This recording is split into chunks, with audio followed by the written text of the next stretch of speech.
GDP on defense, on actually investing in the NATO alliance. So I hope with all the ink spilled, all of your outlets find the time to properly recognize this historic change in continental security that other presidents tried to do, other presidents talked about. President Trump accomplished it. It's a huge deal. You see, we're here this morning because in hunting for scandals all the time, in trying to find wedges and spin stories, this press corps and the press corps miss historic moments. You miss historic moments like 5% at NATO, which when you hear, I was in the closed door briefing, I wish there could have been cameras in there. When you heard the prime ministers and presidents of other countries, to a man and to a woman, looking at President Trump and saying, this never could have happened, never would have happened. It seemed impossible 5 years ago, 2 years ago, 8 years ago. But here we are because of your leadership. If you ask them the question, I bet they'd say the same thing. But searching for scandals, you miss historic moments, like recruiting at the Pentagon. Historic levels in the Army, the Air Force, and the Navy. Yeah, maybe there'll be a little mention here or there, but because it was under President Trump's leadership, because Americans are responding to him as commander-in-chief, the press corps doesn't want to write about it. Or bring us to the topic of the moment, the highly successful strikes in Iran. Let me read the bottom line here.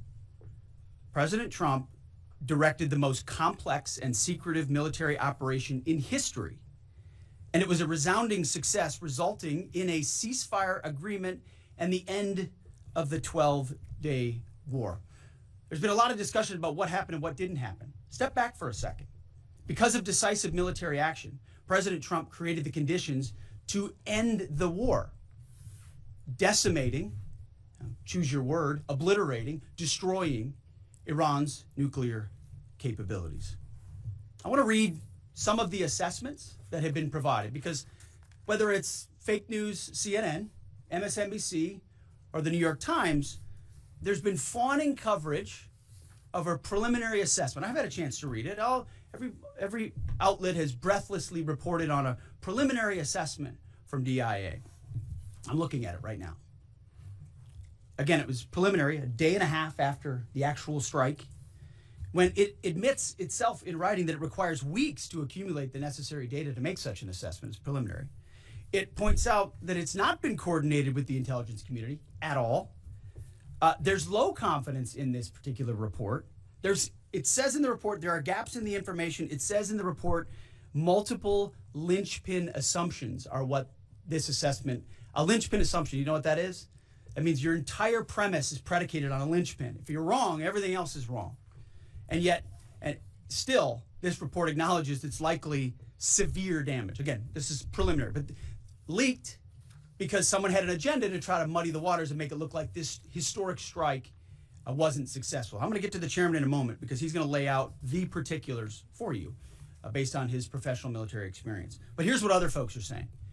The DIA that put that report out says this is a preliminary low-confidence report and will continue to be refined as additional intelligence becomes available. How about the Israeli Atomic Energy Commission? The devastating U.S. strikes on Fordow destroyed the site's critical infrastructure and rendered the enrichment facility inoperable. Have any of these quotes made their way into the New York Times or the Washington Post? MSNBC? CNN?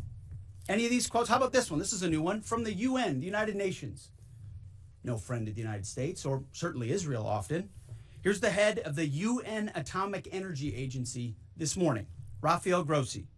U.S. and Israeli strikes caused enormous damage to Iran's nuclear sites.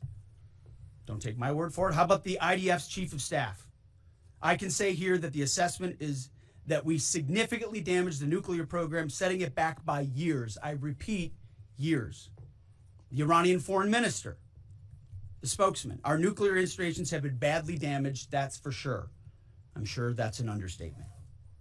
John Radcliffe, the director of the CIA, putting out a statement just last night. CIA can confirm that a body of credible intelligence indicates Iran's nuclear program has been severely damaged by recent targeted strikes. This includes new intelligence from a historically reliable, very different than preliminary assessment, with low confidence. He's saying historically reliable and accurate source and method that several key Iranian nuclear facilities were destroyed and would have to be rebuilt over the course of years. CIA continues to collect additional reliably sourced information to keep appropriate decision makers fully informed. How about DNI Tulsi Gabbard yesterday? She writes, and I quote, "New intelligence confirms what POTUS has stated numerous times. Iran's nuclear facilities have been